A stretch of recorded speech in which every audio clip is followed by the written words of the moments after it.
మన పెట్టుబడి మన పిల్లల భవిష్యత్తు కోసమే కదా. మీ పెట్టుబడికి నమ్మకమైన వేదిక శ్రీ వాసవి ప్రాజెక్ట్స్.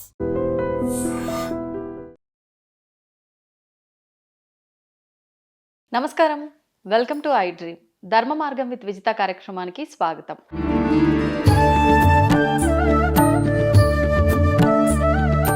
ప్రస్తుతం మనతో పాటు ఉన్నారు ప్రముఖ ఆధ్యాత్మికవేత్త శ్రీమతి బట్టిప్రోలు విజయలక్ష్మి గారు. ఇప్పుడు అమ్మతో మాట్లాడి మరిన్ని విషయాలు తెలుసుకుందాం.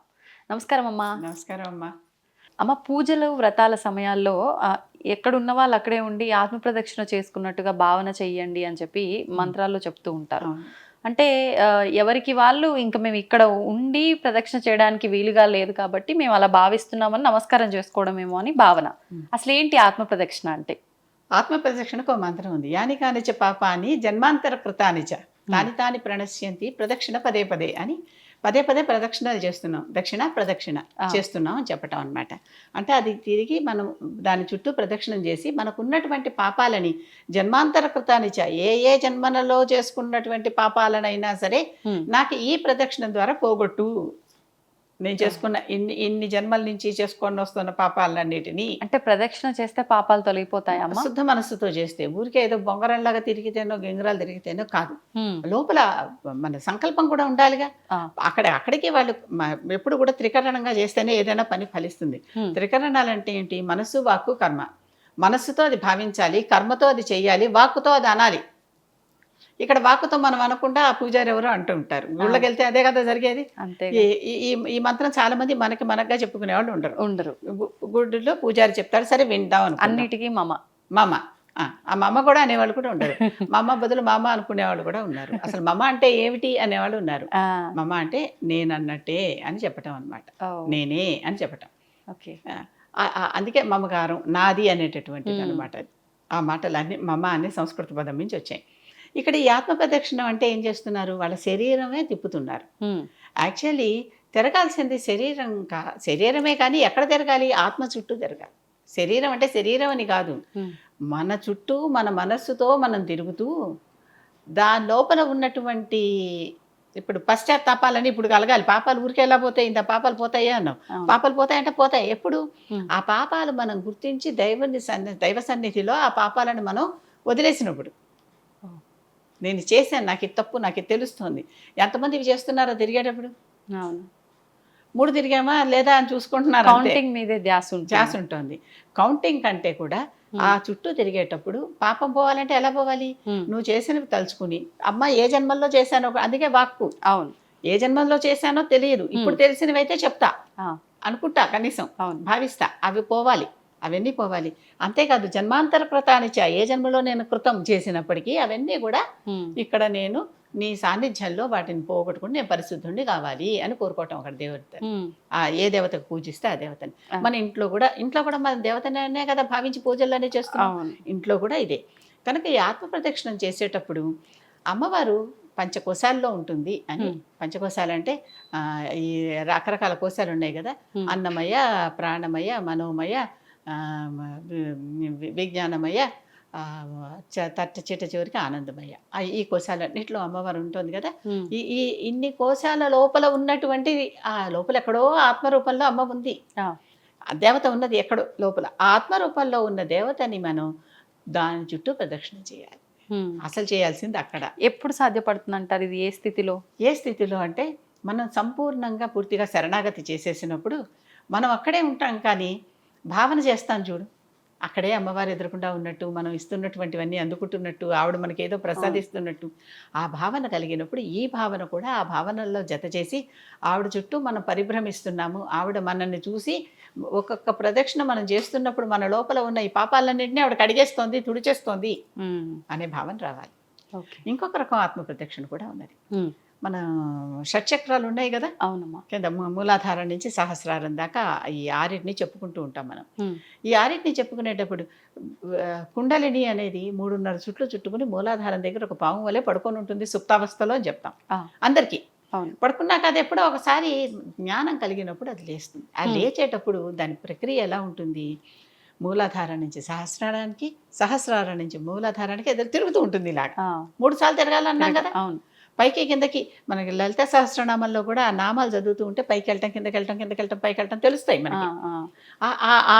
ఆ విధంగా అది పైకి కిందకి తిరుగుతూ లేచి చివరికి ఆ పైకి ఆ పడగెత్తి అలా నుంచుంటుంది అనమాట, మన తలనెత్తి మీద ఇలా పడగపెట్టి.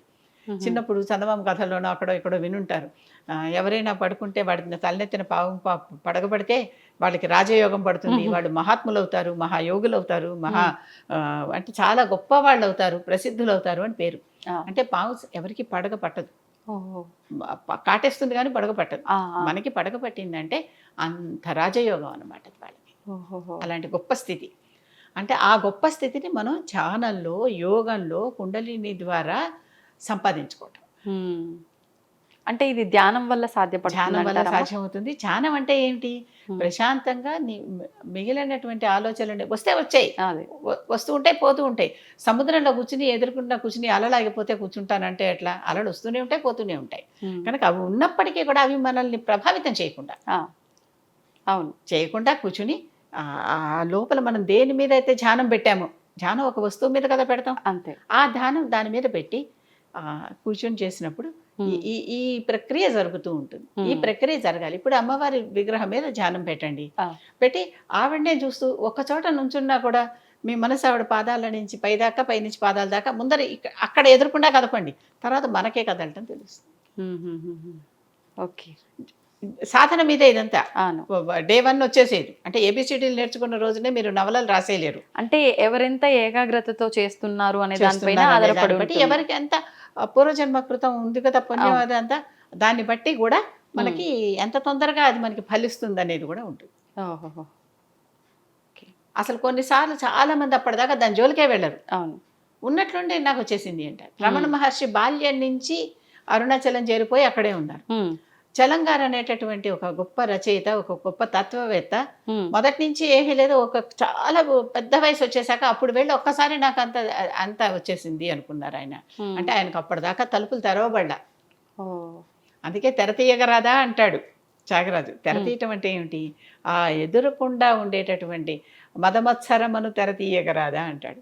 అంటే ఆ తెర అప్పుడు తెరుచుకోవాలన్నమాట. తెరుచుకుంటే అవన్నీ మనం మన సొంత ప్రజ్ఞ అనేది విషయాన్ని పక్కకు పెట్టి, నా ప్రజ్ఞ కాదు ఇదంతా సృష్టిలో నుంచి నాకు వచ్చినటువంటిది, ఆ దేవత అనుగ్రహం వల్ల నాకు కలిగినటువంటిది అనే భావం ఎప్పుడైతే కలుగుతుందో అప్పుడు ఇవన్నీ పోతాయి.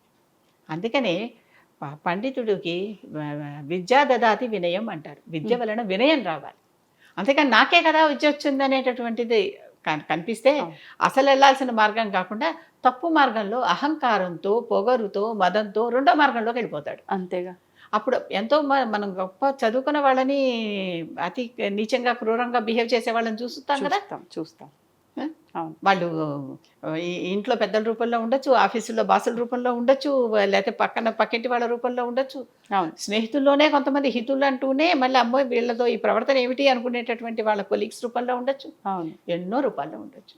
అంటే విద్య అనేది వినయాన్ని ఇవ్వాలి.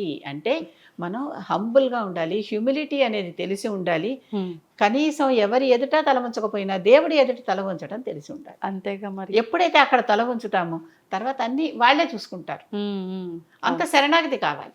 అంతే. ఆత్మ ప్రదక్షిణ అంటే ఊరికే నుంచుని శరీరం చుట్టూ అంటే స్థూలకాయం తిప్పుతున్నామండి అంటే స్థూలకాయం ఎక్కడ తిరగాలి? అర్థమవుతుంది కదా. స్థూలకాయం లోపల సూక్ష్మకాయం, మళ్ళీ కారణ శరీరం, ఏవో బోల్డ్ రకరకాల డబ్బా లోపల ఒకటి ఉంది కదా. అవును. ఇవి తిరగటం కాకుండా ఆ లోపల దాని చుట్టూ తిరగాల్సింది మన లోపల ఉన్న అంతరాత్మ. అంటే పరమాత్మ చుట్టూ తిరగాల్సింది జీవాత్మ. ఆ జీవాత్మ ఈ పరమాత్మ చుట్టూ ఎప్పుడైతే తిరుగుతుందో అప్పుడు సరైనటువంటి ప్రదక్షిణం అయినట్టు. అంటే భగవంతుణ్ణి చేరడానికి ఎన్నో మార్గాలు ఉన్నాయి, అందులో ప్రదక్షిణ కూడా ఒకటే. ఖచ్చితంగా ప్రదక్షిణతో సాధించలేనిది లేదు. ప్రదక్షిణతో సాధించలేనిది లేదు. ఈ ఆలయంలో ఇన్ని ప్రదక్షిణలు చేస్తే ఇంత, ఇన్ని ప్రదక్షిణలు చేస్తే ఇంత అనేవి ఉన్నాయి కదా. నమస్కారం కానీ, ప్రదక్షిణ కానీ, ఇవన్నీ విధులు, ఇవి చేస్తే పూర్తిగా చక్కగా రాయబడి ఉన్నాయి. ఇన్నిసార్లు ఇక్కడ చేస్తే అయిపోతుంది అని. ఎందుకు గణేశుడికి గణేశాధిపత్యం ఇచ్చేటప్పుడు వినాయకుడికి ఏమన్నారు? ఈ భూప్రదక్షిణం చేసిరా నీకు ఆధిపత్యం ఇచ్చేస్తామన్నారా? అవును. అంటే అతను తెలివిగా మరొక రకంగా భూప్రదక్షిణ చేసుకుని ఆధిపత్యాన్ని తీసుకోగలిగాడు. అది ప్రదక్షిణకి లేనటువంటి శక్తి లేదు. ఎప్పుడు మనసా వాచా కర్మణ చేయాలి, మళ్ళీ త్రికరణాలతో చేయాలి. ఏది చేసినా సంకల్పం పెట్టుకోవాలి, త్రికరణాలుగా చేస్తే సంకల్ప సిద్ధి కలిగి, సంకల్ప శుద్ధి ఉంటే సంకల్ప సిద్ధి కలుగుతుంది. ఆ సంకల్పంలో శుద్ధి ఉండాలి, అంతే, అది మనకి సిద్ధికి దారితీస్తుంది. అంతే. అంతే, ప్రతిదీ మన చేతుల్లోనే ఉంది. ప్రతిదీ అంతా మన చేతుల్లోనే ఉంది. ఇక్కడ అంతా మన చేతుల్లో ఉన్నదానికి ఒక చిన్న ఉదాహరణ కూడా చెప్తాను. చెప్పండి. ఎవరికైనా సరే, ఎవరికి వారి చేతుల్లోనే. మూలాధారం నుంచి చెయ్యి పెట్టి ఇలా లెక్క పెడితే మూలాధారం నుంచి తర్వాత స్వాధిష్టానానికి చక్కగా ఇంతే గ్యాప్ ఉంటుంది, ఇంతే గ్యాప్ ఉంటుంది, ఎవరికి వారికే. కొంతమంది పెద్ద చెయ్యి అయితే వాళ్ళ శరీరం పెద్దగా ఉంటుంది, చిన్న చెయ్యి అయితే శరీరం చిన్నగా ఉంటుంది. స్వాధిష్టానం నుంచి మూలాధారం నుంచి స్వాధిష్టానం నుంచి మణిపూరం, మణిపూరం నుంచి అనాహతం, అనాహతం నుంచి కంఠం, విశుద్ధి, విశుద్ధి నుంచి ఆజ్ఞ, ఆజ్ఞ నుంచి సహస్రారం. ఎవరికైనా అంతే కొలత. ఎందుకనమ్మా దానికి అట్లా లెక్క? మన చేతుల్లోనే అంతా ఉందని చెప్తున్నాడు దేవుడు ఇక్కడ. ఇప్పుడు ఇంత చేశారు, ఇంకా ఇంత చేయండి, ఇంకా ఇంత చేయండి, ఇంకా ఇంత చేయండి, చక్రం చక్రం చక్రం దాటి పైకి వెళ్ళండి. చేయాల్సింది ఇంకా ఉంది కదా. ఇప్పుడు ఈ రకంగా ఇప్పుడు సాధారణంగా చాలా మందికి విశుద్ధి దాకా, ఆజ్ఞ దాకా, అంటే కొద్దిపాటి తెలివితేటలు పాండిత్యం ఉన్న వారందరికీ, కొద్ది బుద్ధి జ్ఞానం అంటారే, ఆ ఉన్న వారందరికీ ఇక్కడ దాకా వస్తుంది. ఇక్కడి నుంచి ఇక్కడికి కూడా చాలా పెద్ద ప్రక్రియ అది. ఇవన్నీ దృష్టిలో పెట్టుకోవాలి, చేయాలి. కానీ ఇదంతా సామాన్యులకు అర్థమయ్యే అంత, సామాన్యులకు అర్థమయ్యే చేతిలోనే పెట్టాడు, కానీ దీనికి దానికి అన్వయించుకోమంతే. ఓకే ఓకే, ఈ రెండు రిలేట్ చేసుకోమంతే. చిన్నప్పుడు మ్యాచ్ ద ఫాలోయింగ్ అని చిన్నపిల్లలకి క్వశ్చన్స్ పెడుతూ ఉంటారు కదా, అలాగే ఇది కూడా మ్యాచ్ ద ఫాలోయింగ్ లా పెట్టుకుంటే తెలిసిపోతుంది. ఓకే, ఒకప్పుడు మన కరికులం వేరుగా ఉండేది, ఇప్పుడు కరికులం వేరుగా ఉందమ్మా. అవును, అందుకని తెలియటల్లా మనకి. ఇప్పుడు ఎంతసేపటికి విషయ పరిజ్ఞానం మీద ఉంది, కానీ పరిజ్ఞానం అంటున్నాను కానీ అది జ్ఞానము కాదు, పరిజ్ఞానము కాదు. విషయం మీద ఉన్న ఆసక్తి జ్ఞానం మీద ఉండటల్లా, మార్పుల మీద ఉన్న ఆసక్తి మ్యాటర్ మీద ఉండటల్లా. అవైతే ఎప్పుడైతే వచ్చాయో అప్పుడు పూర్తవుతుంది. ఓకే, సంతోషం అమ్మా, ధన్యవాదాలు.